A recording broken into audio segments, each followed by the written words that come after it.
Desde Borrador Definitivo estamos tomando, como no puede ser de otra manera, los resultados de las PASO, pero asentado en la profunda crisis social que vive el país. En ese sentido creemos que es necesario un debate a fondo, sobre todo de quienes nos consideramos de izquierda, de quienes queremos cambiar esta realidad sobre esta situación. Y para eso apelamos a un viejo amigo de la casa y entrañable amigo personal, que es Ariel Petruccelli, que es integrante además del espacio que publica la revista Caleuche. Ariel, ¿cómo andás? ¿Cómo andas, Luis? Muy bien, acá, una tarde fresca en el sur. Bueno, en el hermoso sur. Ariel, yo venía pensando, más que un reportaje, esto es necesariamente un debate, ¿no? Bueno, debiera ser un debate. Escasean los debates en los tiempos contemporáneos, y la escasez de debate creo que está ayudando junto a otras muchas cosas, a las dificultades de intelección, ¿no? De poder comprender lo que pasa. Si vos te fijas, en los últimos años es como que vamos de sorpresa en sorpresa, ¿no? O suceden en el mundo cosas que nadie estaba, o que muy poca gente estaba previendo o esperando. Y esto es así, ¿no es cierto?, desde lo que sucedió con la pandemia, la misma guerra de Ucrania. Si vos te fijás, todos los analistas decían que no, que eran fintas, que eran fuego de artificio. Finalmente estalló una guerra en el corazón de Europa. Lo mismo el ascenso de las derechas. En el ventana electoral las encuestas vienen errando flagrantemente desde hace mucho tiempo, ¿no? Entonces hay algo que está pasando, porque yo no recuerdo que en el pasado hubiera tantas sorpresas, ¿no? Es como que incluso cuando no se podía intervenir como uno quisiera en la realidad seguía cursos que se podían prever y entender. Y ahora es como que estamos teniendo unas grandes dificultades para entender y para prever, y eso se traduce en que aparecen sorpresas que dejan a todo el mundo atónito, ¿no? Hay sorpresas que en realidad a veces no son tanto sorpresa. Por ejemplo, el resultado de las PASO nacionales expresó de alguna manera, en primer lugar, un altísimo índice de abstención y voto en blanco, y segundo, un aspecto en la votación de Milei que tiene que ver con el repudio, podríamos decir, al régimen político. Y este problema estaba dando vuelta, porque si bien Milei no sacó votos en las elecciones provinciales, sí la abstención y el voto en blanco se expresó en todas las elecciones provinciales en este país. Sí, eso es cierto, pero no es menos cierto que nadie esperaba, ni siquiera el propio Milei, llegar al 30% de los votos. Yo hace un tiempo que venía planteando, pero no podía cuantificar esto, ¿no?, que había un electorado de clase baja, un electorado pobre, de jóvenes y adolescentes de las clases populares, que se estaban inclinando claramente por Milei. Esa era para mí un fenómeno visible, que había gente que relativizaba, ¿no es cierto?, bueno, es un fenómeno superficial de las redes o una cosa por el estilo. Bueno, evidentemente eso se tradujo en una votación masiva que ningún analista preveía, ¿no es cierto?, que ninguna encuesta había vaticinado. Inclusive creo que al fenómeno se le baja el precio, porque hay que recordar que las opciones liberales siempre tenían su núcleo duro en Buenos Aires, en lo que ahora es Cava, en las clases medias, ¿no es cierto?, más o menos acomodadas, en el empresariado. Y acá hay un voto que se inclinó por una opción ultraliberal de clase baja, ¿no? Yo no creo, de todos modos, que ese sea un voto fuertemente ideologizado, ¿no? Cuando uno ve lo que piensan o lo que, en fino, digamos, los votantes de Milei, no se ve un compromiso fuerte o una comprensión clara de cuáles son las propuestas de Milei, ¿no? El voto de Milei está mucho más fraccionado por una imagen, ¿no?, por un aura del tipo que es anticasta, que viene el distinto, que se diferencia del resto, el que se enoja, el que grita, más que por ideas específicas, ¿no?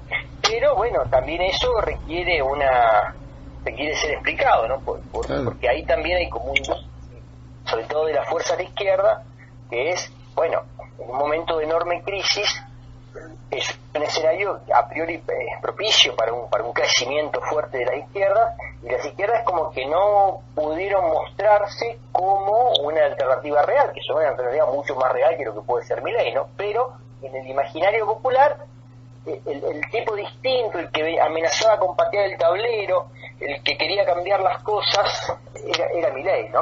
Y bueno, y eso tiene que ver con cambios culturales, con cambios políticos de larga duración, que a mi juicio no son fácilmente reversibles a corto plazo, pero que hay que entenderlos para poder orientar la política en un sentido que sí, a largo plazo pueda revertir esas tendencias, que es una tendencia de alcance mundial.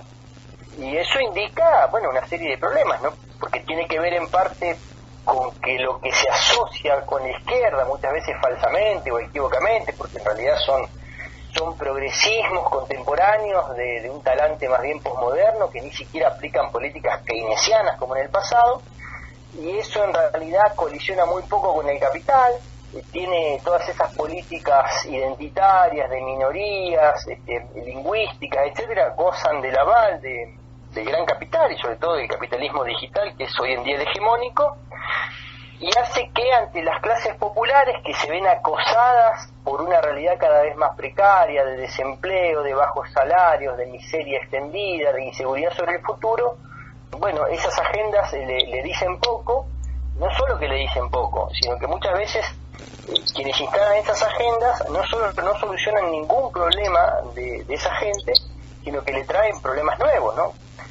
Decirle a un trabajador desempleado que no sabe si va a llegar a fin de mes, que no sabe si puede pagar el alquiler, que está atravesado por una realidad de droga y de violencia en la cotidiana, que se tiene que deconstruir, o que de repente tiene que cambiar el lenguaje, ¿no es cierto?, porque como hablaba estaba mal. Bueno, eso no solo que lo deja indiferente, sino que creo que le genera tirria, enojo, y hace que se incline por quienes cuestionan ese tipo de cosas, ¿no es cierto? Sí, yo en eso te agrego, coincidiendo completamente, esta cuestión inclusive de un grado de desconocimiento absoluto en los sectores, sobre todo de la clase media progresista, de esta cuestión tan profunda que ocurre en este proceso casi de degradación social, ¿no? O sea, ¿cómo decirle a alguien que va a perder sus derechos cuando nunca los ha tenido?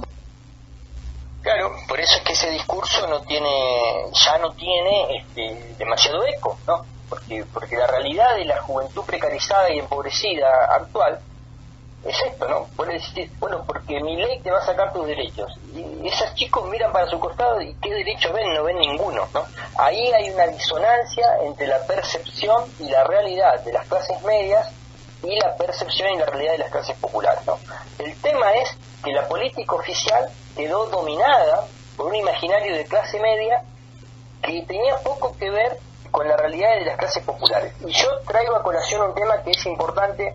Es difícil calibrarlo, pero hay que decirlo y hay que verlo porque alguna influencia ha tenido, y yo presupongo que la influencia fue muy grande. Yo estoy convencido que la respuesta política a la pandemia, que fue el fenómeno de alcance mundial más importante de las últimas décadas, es imposible que eso no tenga consecuencias políticas e incluso electorales, ¿no? Es imposible pensar que lo que pasa en 2023 no tiene nada que ver con lo que pasó durante 2020, 2021 e incluso 2022. Y acá hubo un abordaje tan arbitrario, tan autoritario y tan poco propenso a siquiera aceptar la posibilidad de pensar algo de manera diferente, que la inmensa mayoría de la población no pudo escuchar y no pudo hacer oír sus reparos, sus dudas, sus sensaciones, sus sentimientos, ¿no? Y había muchísima gente que incluso desde el comienzo dudaba de que eso fuera lo que había que hacer, pero era imposible manifestarlo, porque quien lo manifestara iba a ser acusado de criminal, de asesino de abuelo, ¿no es cierto?, de covidiota, de negacionista, y había un discurso moral, o mejor dicho, moralista, ¿no?, una especie de moralina, pero la gente en su realidad sentía otras cosas y no lo podía decir. Y eso genera un enojo, y eso genera una bronca, y yo creo que buena parte de esta oleada de voto de Milei, porque no nos olvidemos que los libertarianos, inclusive Patricia Bullrich, que sacó muchos más votos sorprendentemente también con respecto a Larreta, fueron quienes mal que bien alzaron la voz y dijeron algunas cosas en contra de la pandemia y participaron en algunas marchas en contra de la cuarentena, ¿no? Eso no era una locura, porque la realidad es que se tomaron medidas severísimas que no impidieron la circulación del virus. O sea, todo el mundo sabe que al final se contagió. Ese encierro provocó niños sin escuelas, provocó que comercios quebraran, provocó que muchísima gente tuviera problemas laborales, que se quedara sin empleo, que no pudiera hacer sus changas, que tuvo que malvivir y su situación económica se degradó enormemente, y cuando mira, y al final se contagió. Entonces, aunque esta población posiblemente no pueda verbalizar, no pueda expresar en contra de las medidas tomadas, lo que siente es una profunda frustración y una profunda bronca, y bueno, y en cuanto tuvo oportunidad manifestó su descontento. Y yo creo que en esta votación salió a la superficie mucho de ese malestar pandémico. Sí, este es un elemento muy importante que ustedes señalan, pero creo que también en esto hay que agregar esta cuestión de la realidad actual. Hoy estamos en una crisis social, política, de niveles inconmensurables en el país. Entonces uno también tiene que pensar cómo se expresa este fenómeno. Claro, pero ahí yo te diré lo siguiente: sí, sin ninguna duda, la crisis es galopante, la inflación es insostenible, la miseria es increíble, y eso evidentemente generó un escenario como para que hubiera mucho voto bronca, voto castigo, ¿no? Pero el malestar que genera la crisis se puede traducir de diferentes maneras, ¿no? Se puede traducir en no ir a votar, se puede traducir en votar nulo o blanco, se puede traducir en votar a una fuerza política de un signo o en votar a una fuerza política de otro signo. Es cierto que el voto en blanco subió, pero es incomparablemente menor lo que subió con respecto al voto de Milei. O sea, recordemos que Milei es una figura política nueva, ¿no? Sacó, no sé, 6 veces más, me parece, de votos de lo que tuvo en la elección pasada. Sí. Igual hay que mencionar que sacó 2 de cada 10 de lo que significa el padrón electoral.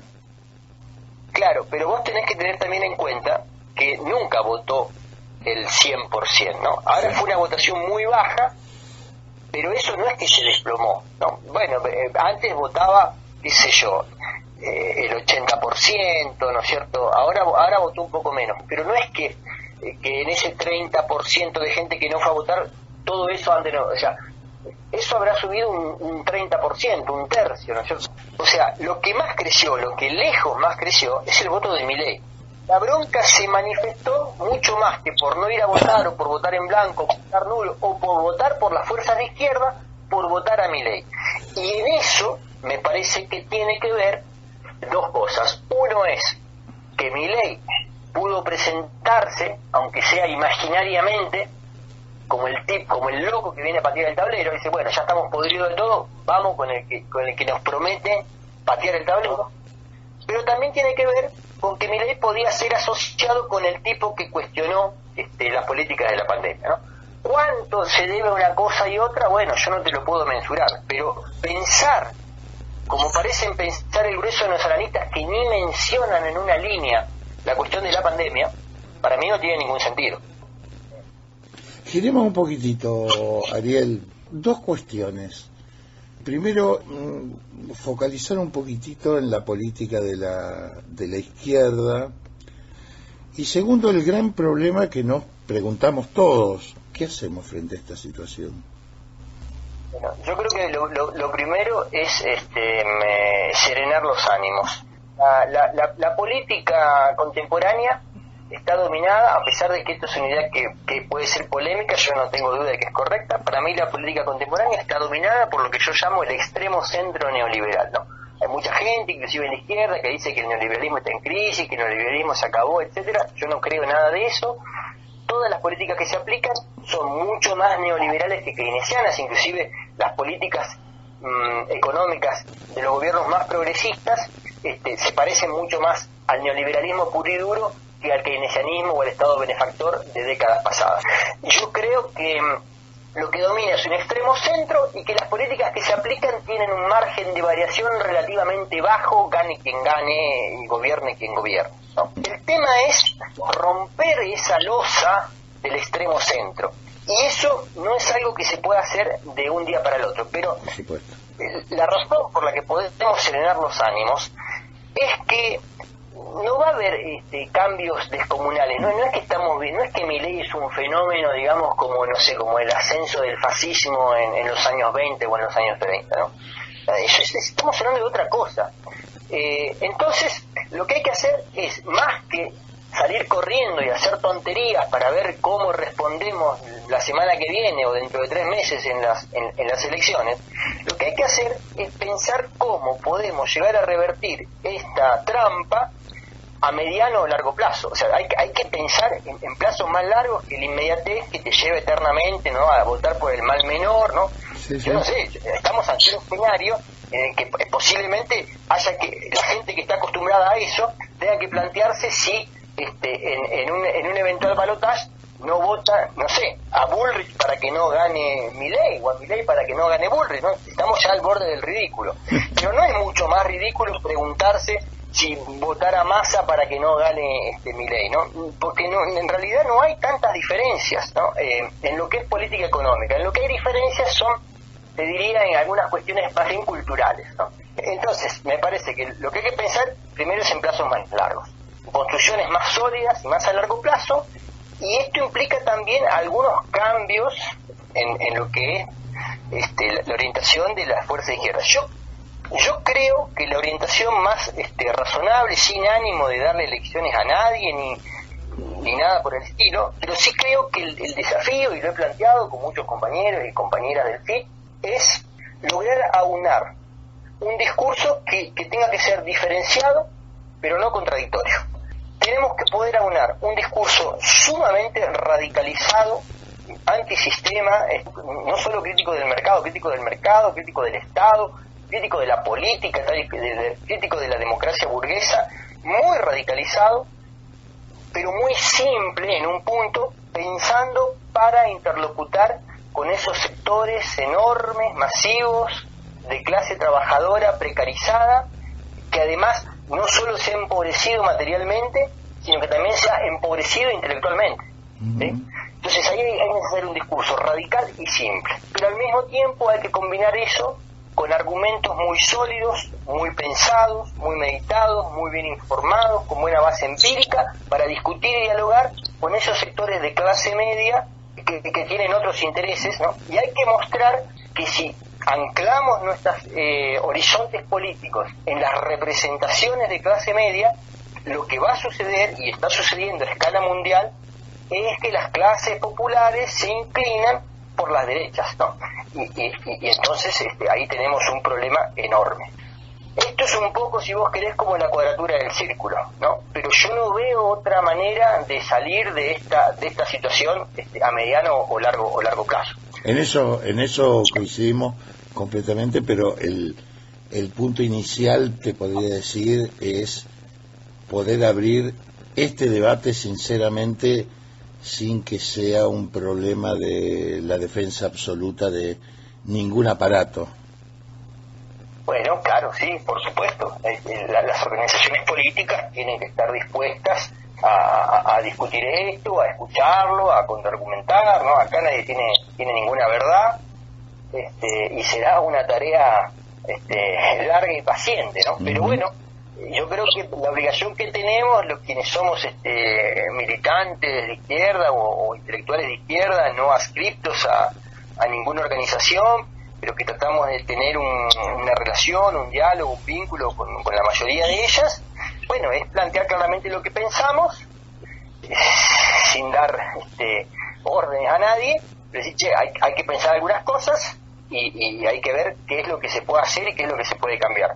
Yo creo que, bueno, en esta situación de cimbronazo también puede ser que haya organizaciones o dirigentes o militantes que estén más dispuestos a escuchar otras miradas, otras interpretaciones sobre la realidad, y bueno, apuesto a eso. Bueno, Ariel, como siempre seguiría hablando horas con vos y ya nos encontraremos a tomar unos mates. Te agradezco mucho tu opinión y habrá que seguirla, ¿no? Poniendo la oreja y el cuerpo a esta situación. Dale, Luis, por supuesto. Esta es una lucha que solamente se termina cuando nos morimos, ¿no? Es así, esa es la ley del militante. Así que bueno, quedo a tu disposición y ya sabés que acá te podés venir cuando quieras. Con todo gusto, vamos a hacer público mi amor por tus perros y la amistad hacia vos. Bueno, Ariel, te agradezco muchísimo y te mando un gran abrazo.